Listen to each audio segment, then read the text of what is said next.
June 1988, Sunset Boulevard, 11 p.m. Michael Jackson's limo stopped at a red light near La Cienega. That's when he saw him. A homeless man on the corner, weathered face, holding a cardboard sign. "Homeless veteran, please help." But it wasn't the sign that made Michael roll down his window. It was the Bronze Star medal pinned to the man's torn jacket. Traffic honking, security yelling to keep moving, cameras flashing from across the street. Michael handed the veteran cash through a 3-inch gap in the tinted window. 90 seconds, that's all they had. The veteran whispered 8 words that froze Michael in place. "I saved your cousin in Vietnam. He's dead." 3 years later, FBI agents would find $2.3 million in Michael's warehouse, and that same medal sitting on top of the cash. Nobody could explain the connection. You think this is about a celebrity helping a homeless man? It's not. What Michael promised that night would cost him his career, trigger a Pentagon investigation, and expose a government cover-up spanning 2 decades. June 1988, late afternoon, Sunset Boulevard. Michael Jackson's black limousine stopped at a red light near La Cienega. The Bad Tour had just wrapped its North American leg. 16 sold-out stadiums, $67 million in 3 months. Michael sat in the back, sunglasses on, window tinted dark. That's when he saw him. A man on the corner, mid-60s, holding a cardboard sign. "Homeless vet, please help." But it wasn't the sign that made Michael lean forward. It was what the man wore. Pieces of a military uniform, faded and torn, and pinned to his chest. A Bronze Star medal. The specific design, the ribbon colors. Michael recognized it from somewhere deep in his childhood. He pressed the intercom. "Stop the car." His head of security, Bill Bray, turned around. "Michael, we're already late." "Stop the car." The limo pulled over. Michael rolled down the window 3 inches. The veteran stepped closer, eyes sharp despite the dirt on his face. 90 seconds. That's all they had before traffic started honking. The veteran leaned in, looked directly at Michael, and whispered 8 words that froze him in place. "I saved your cousin in Vietnam. He's dead." Michael's hand reached toward the window, toward the medal. The light turned green. The veteran stepped back. Michael's voice cracked. "Wait, what's your name?" "James Kovic. You'll find me here." The limo pulled away. Michael turned in his seat, watching the corner disappear. Some secrets live in 90 seconds. This one would consume the next 3 years of his life. Within 48 hours, Michael hired someone.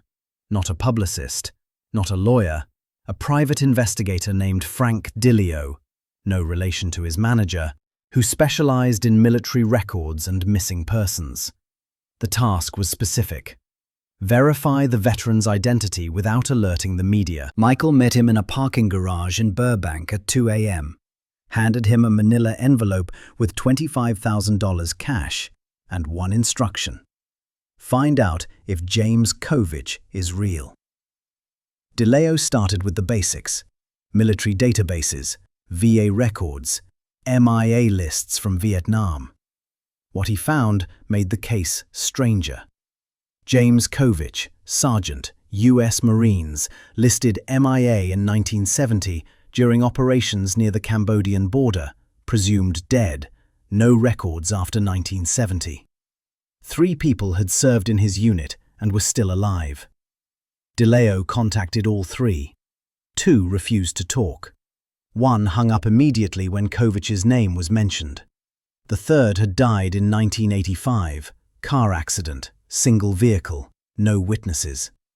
While Michael was publicly recording "Heal the World" at Westlake Studios, presenting himself as a humanitarian saint to the press, he was meeting Dillio in parking garages and hotel stairwells, reviewing classified documents with entire paragraphs blacked out. The story Dileo pieced together.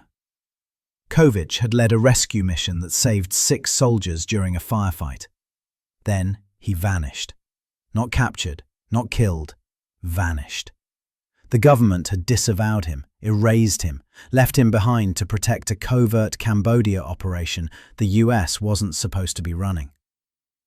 Dileo slid a photo across the table, grainy, black and white, dated April 1969. A young Marine, face covered in mud, carrying a wounded soldier on his back. The face matched the man Michael had seen on Sunset Boulevard. Heroes don't always get parades. Sometimes they get forgotten on street corners with cardboard signs. July 1988.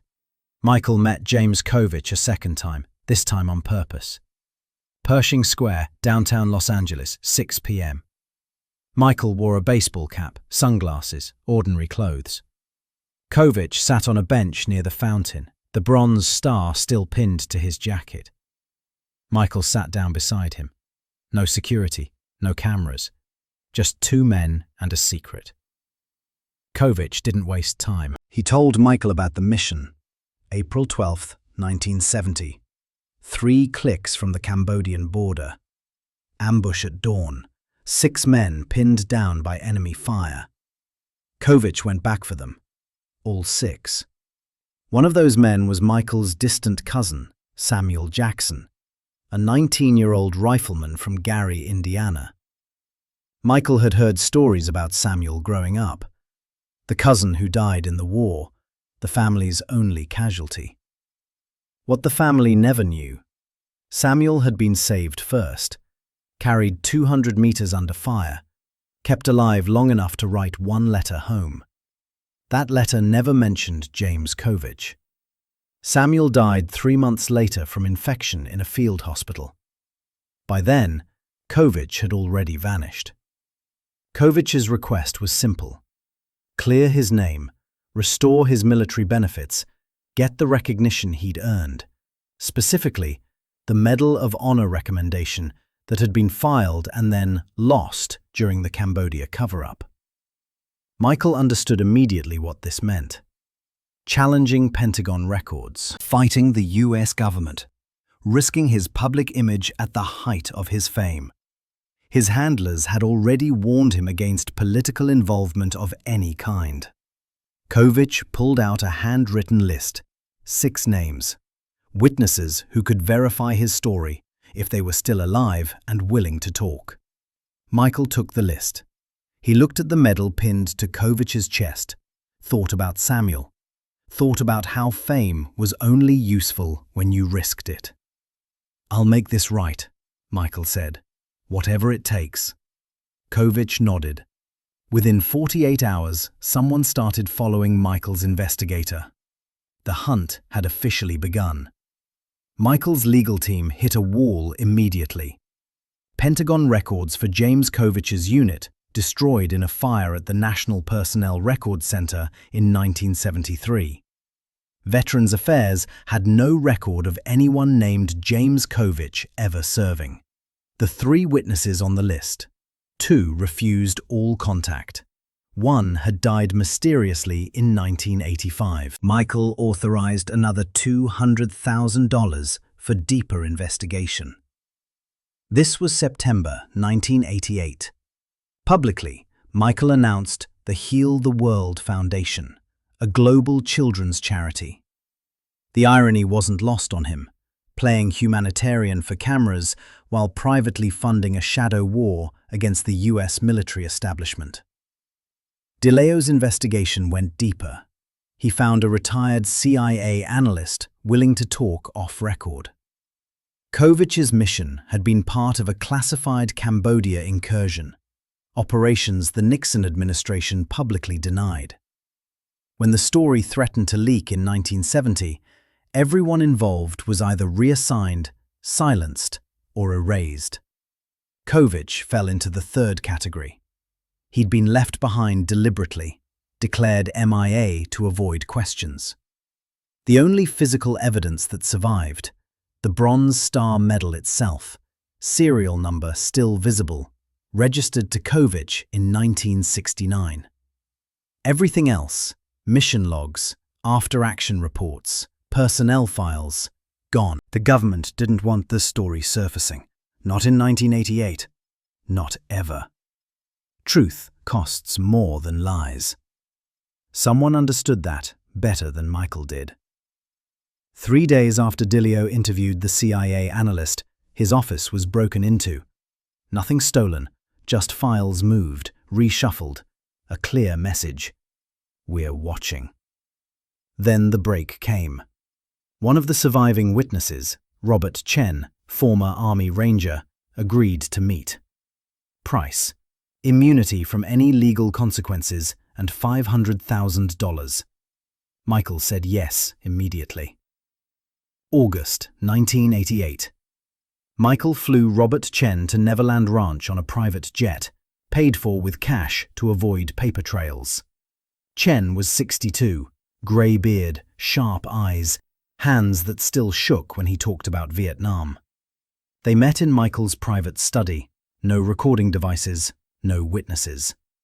Chen confirmed everything. April 12, 1970. He'd been one of the 6 men Kovic saved. The mission was unauthorized, deep into Cambodia, hunting a North Vietnamese supply route. When they were ambushed, Kovic made 4 separate trips under fire. Chen was the 3rd man carried out. Michael's cousin Samuel was the first. Chen had photo proof. A picture taken 2 days before the ambush, all 7 men standing together, Kovic in the center, Samuel on the left edge. He also had something more valuable. Partial mission logs he'd kept hidden for 18 years. Documentation showing the Cambodia incursion was real, and Kovic's Medal of Honor recommendation, signed by their commanding officer. Michael offered Chen the full $500,000. Chen refused. I need immunity first. People who pushed this story before disappeared. I have a family. Michael understood. He contacted a senator, someone who owed him a favor from a previous charity event. Getting immunity for a witness in a case that didn't officially exist. It took 6 weeks and 3 lawyers working around the clock. Meanwhile, Michael's team leaked charity photos to distract the media. Pictures of Michael visiting children's hospitals, planting trees, smiling for cameras. Behind the scenes, $850,000 moved through 6 different accounts, paying lawyers, investigators, Chen's protection detail. Some debts outlive decades, Chen had said during their meeting.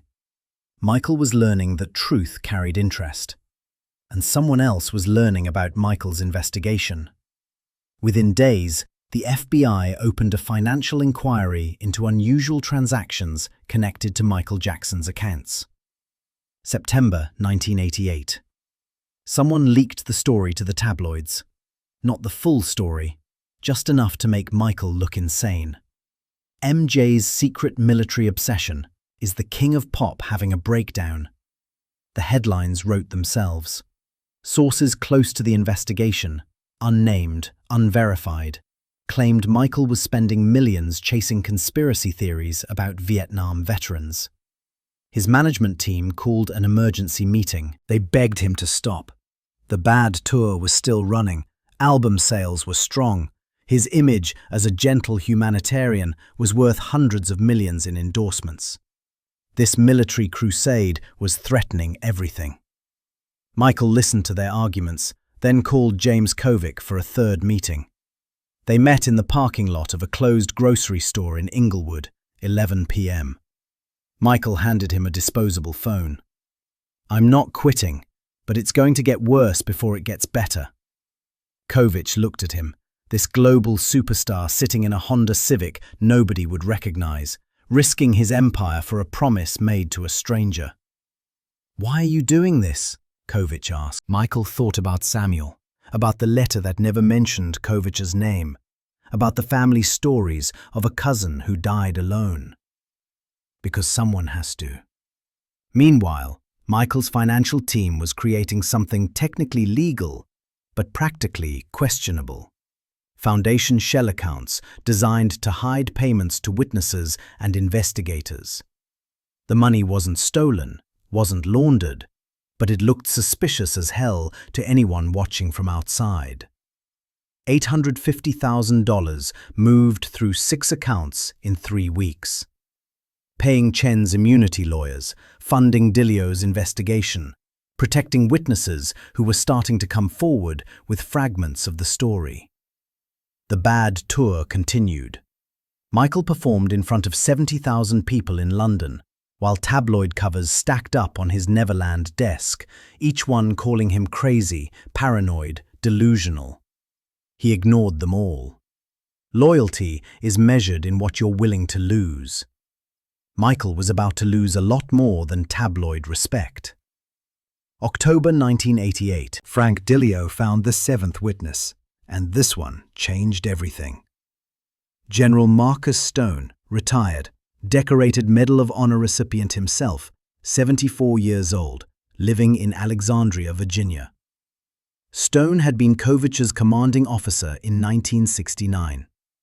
Dilio flew to Virginia, showed Stone the photos, the partial mission logs, Chen's testimony. Stone sat in silence for 11 minutes. Then he said 5 words. I recommended him myself. In 1969, Stone had filed official paperwork recommending James Kovich for the Medal of Honor, highest military decoration reserved for extraordinary valor. Stone's recommendation had detailed specifics: 4 rescue runs under enemy fire, 6 soldiers saved, enemy positions suppressed while wounded. The recommendation had moved up the chain of command, reached the Pentagon, and then vanished completely during the Cambodia operation cover-up. Stone had kept a copy, handwritten notes, his signature at the bottom, dated April 1970. He was willing to testify, despite knowing it would bring government scrutiny. Some things matter more than staying quiet, Stone told Dilio. Michael received the news during a photo shoot for his upcoming MTV Video Vanguard Award. He excused himself, locked himself in a bathroom, and called his lead attorney. We need a senator to force a Pentagon hearing. Can we do that? The answer was complicated. Yes, technically, if they could prove legitimate cause for congressional oversight. Stone's testimony might be enough, but it would require going public, really public, with accusations against the Department of Defense.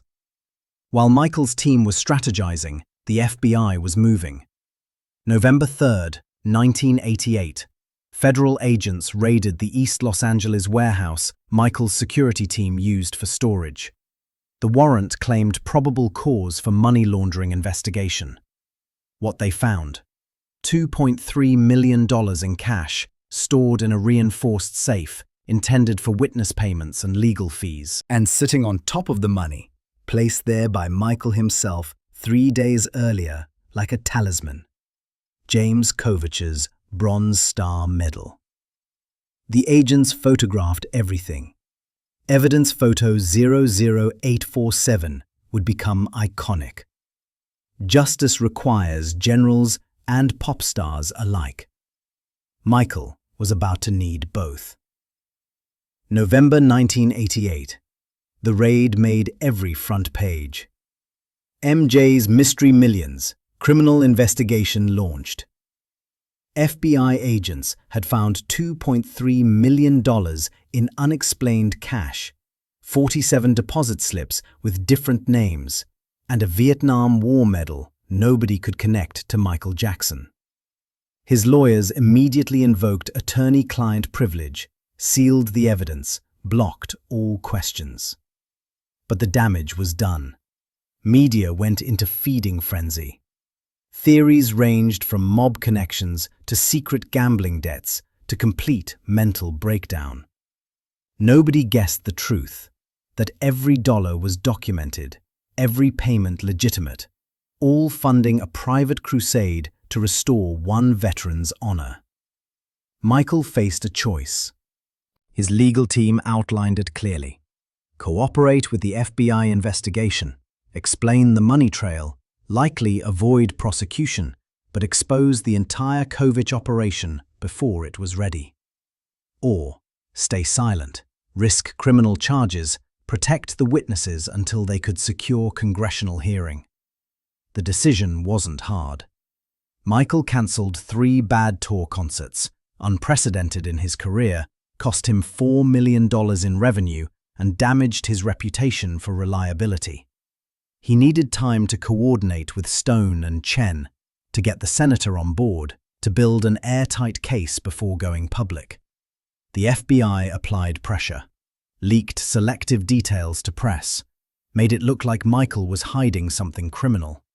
His album sales dropped 40% in 2 weeks. Endorsement deals quietly disappeared. Label executives started having concerned conversations about his future. And James Kovich disappeared completely, vanished from his usual corner on Sunset Boulevard, from the shelters where he usually slept, from every location DeLeo had been monitoring. For 3 weeks, nothing.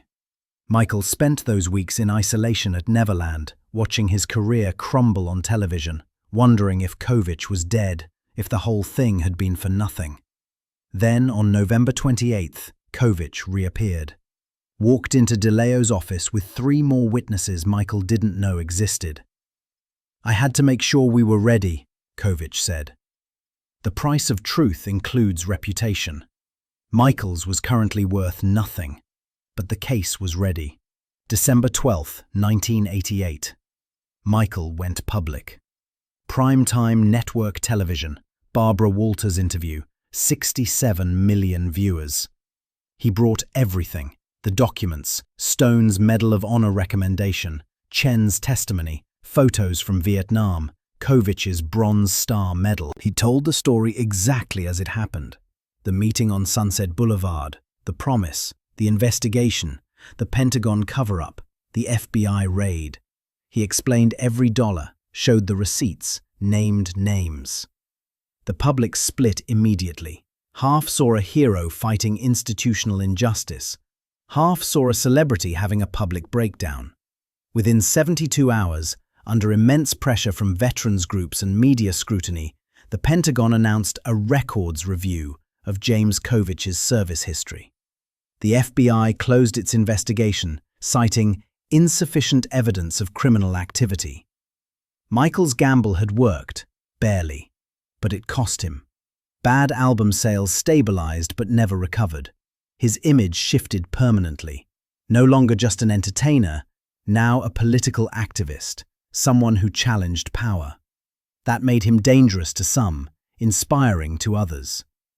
Kovich stood beside Michael during the press conference aftermath, wearing a donated suit, holding his Bronze Star. He didn't say much, just, "Thank you." Sometimes you have to lose everything to win one thing. Michael lost an estimated $15 million in opportunities during those 6 months. He won something money couldn't buy, a promise kept. February 1989, Senate Armed Services Committee hearing, room 216, Russell Senate Office Building. General Marcus Stone testified first, reading his original Medal of Honor recommendation into the congressional record. Robert Chen testified second, describing the Cambodia mission in detail, confirming every element of Kovich's heroism. Then James Kovich himself, wearing a clean uniform provided by the Marines, stood before the committee and calmly recounted April 12, 1970. The ambush, the decision to go back, the 4 trips under fire, the 6 soldiers saved. Pentagon representatives sat stone-faced. When questioned directly, they admitted records had been misplaced due to the National Personnel Records Center fire. Admitted Kovich's service was real, recommended full benefits restoration, and expedited Medal of Honor review. Michael watched from the public gallery. He didn't speak, didn't need to. The medal sat in his jacket pocket, same pocket he'd carried it in for months.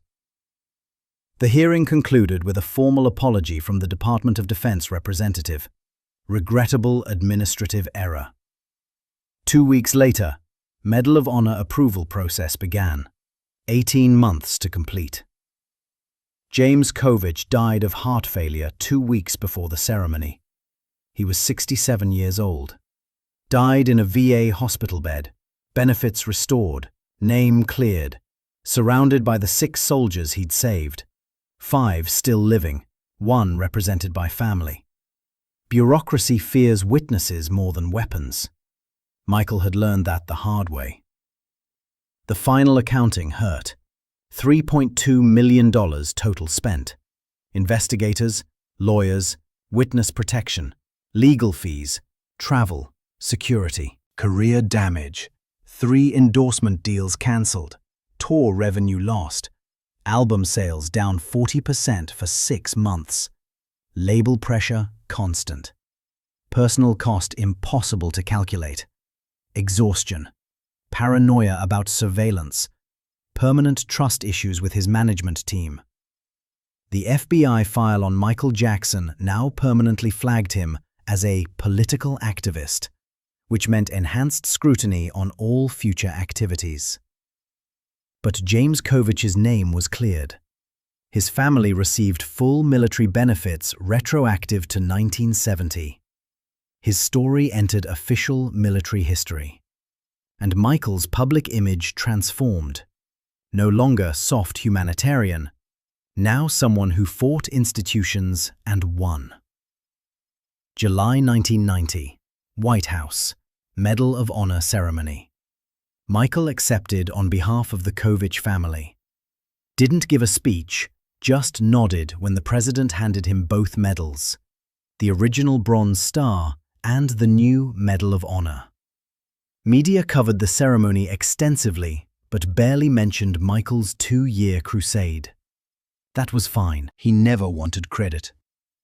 The $2.3 million from the FBI raid was returned in full. Michael donated every dollar to veterans advocacy organizations.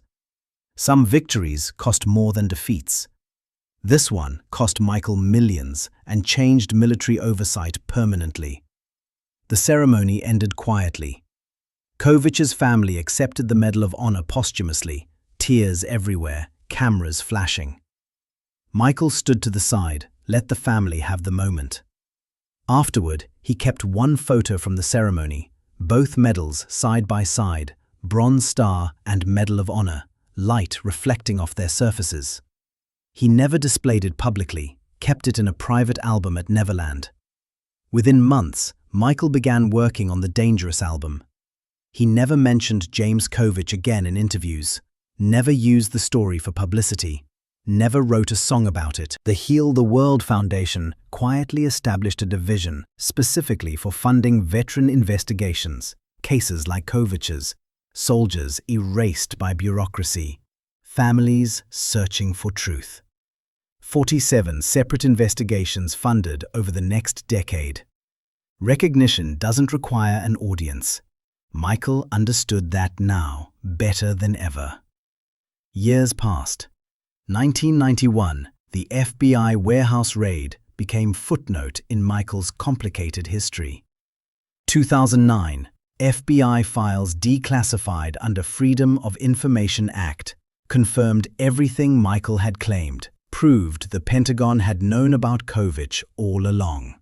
Veteran advocacy groups cited the Kovich case as prime example of civilian accountability forcing military transparency.